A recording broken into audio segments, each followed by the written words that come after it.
सरकटा। आपने सरकटा के बारे में कई कहानियां सुनी होंगी, मूवीज और टीवीज में देखा होगा, लेकिन इस वीडियो में हम आपके लिए बंगाल में घटी सरकटे की एक सच्ची कहानी लेकर आए हैं। दिवाकर बचपन से ही लखनऊ में पला बड़ा था और वो कई सालों बाद वापस अपने गांव जा रहा था, जो कि वेस्ट बंगाल और बांग्लादेश बॉर्डर के एक छोटे से कोने पर था।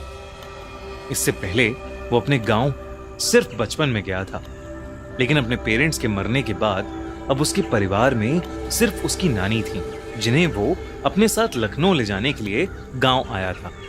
वो गांव के पास पहुंच तो गया, लेकिन वहां की मेन सड़क बारिश की वजह से खराब हो गई थी। उसने देखा तो पास में ही एक साइन बोर्ड था, जो कि जंगल के रास्ते से उसके गांव की तरफ इशारा कर रहा था। दिवाकर ने वो रास्ता तो ले लिया, लेकिन उसे नहीं पता था कि वो रास्ता लेना उसकी जिंदगी की सबसे बड़ी गलती बनने वाला है। शाम ढल रही थी और जंगल का वो रास्ता एकदम सुनसान था। पूरे रास्ते में बस उसके अलावा और कोई नहीं था। कुछ दूर जाते ही दिवाकर को अजीब सा भारीपन लगने लगा और उसे ऐसा महसूस हुआ कि कोई 10 फीट का आदमी एक झाड़ी के पीछे खड़ा उसकी तरफ देख रहा है। दिवाकर को लगा कि झाड़ियों में कोई जानवर होगा, तो वो थोड़ा तेजी से चलने लगा और तभी उसके पैरों के नीचे कुछ आया, जिससे वो लड़खड़ा कर नीचे गिर गया। जैसे ही उसने पलट कर देखा तो उसके रोंगटे खड़े हो गए। वो जिस चीज से लड़खड़ाया था वो चीज कुछ और नहीं बल्कि किसी इंसान का कटा हुआ सड़ा हुआ एक सर था। ये देखते ही दिवाकर वहां जोर से भागा और जैसे तैसे करके उस एरिया से निकलकर अपने घर पहुंच गया। उसकी नानी उसे देखकर बहुत खुश थी और साथ ही हैरान भी। खुश क्योंकि उन्होंने दिवाकर को कई सालों बाद देखा था, और हैरान क्योंकि उसके पूरे कपड़े कीचड़ में सने हुए थे। उसने अपनी नानी को बताया कि वो जंगल वाले रास्ते से आया और उसे वहां एक कटा हुआ सर दिखा। ये सुनते ही उसकी नानी का चेहरा एकदम सफेद पड़ गया। उन्होंने बताया कि वो जंगल का रास्ता गांव में कई सालों से सुनसान है, क्योंकि वहां स्कोंदो काटा यानी सरकटा रहता है। कहते हैं कि उनके गांव में एक लंबा चौड़ा पहलवान लड़का रहता था।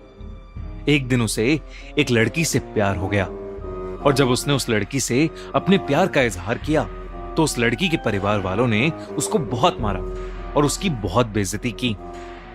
उस दिन के बाद से वो लड़का एकदम पागल हो गया और उसने अपने पागलपन में एक रात उस लड़की को जान से मार डाला।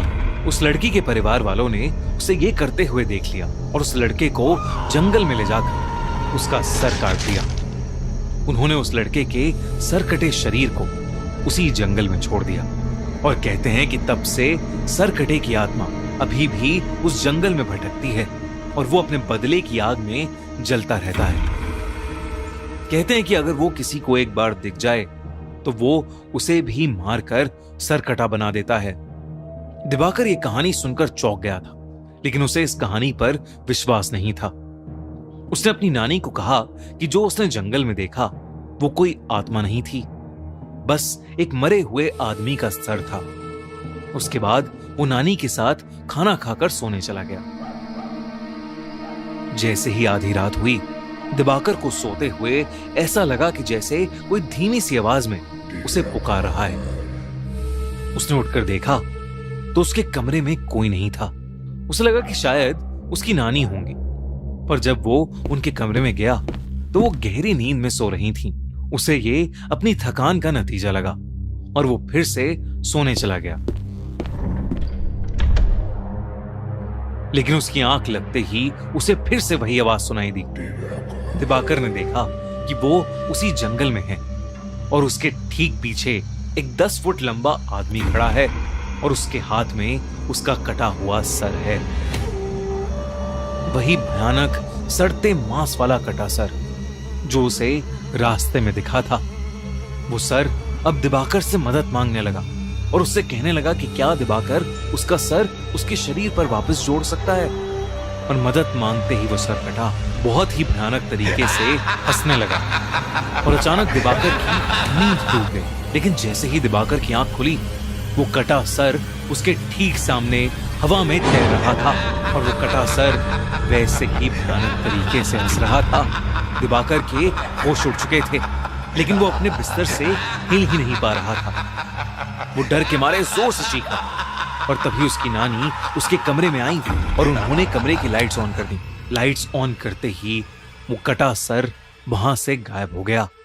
जब नानी ने उससे पूछा कि उसे क्या हुआ है, तो दिवाकर ने अपनी नानी से कहा कि उसने बस एक बुरा सपना देखा है। उस रात दिवाकर सो नहीं पाया। उसने गांव वालों से उस सरकटे के बारे में कई किस्से सुने, जिसमें से एक किस्सा ये भी था कि वो सरकटा लोगों से अपने सर को जोड़ने के लिए मदद मांगता है और अगर किसी ने उसका सर जोड़ दिया तो वो पूरे गांव का विनाश कर देगा और जो लोग उसका सर जोड़ नहीं पाते वो उन्हें मारकर अपने जैसा सरकटा बना देता है।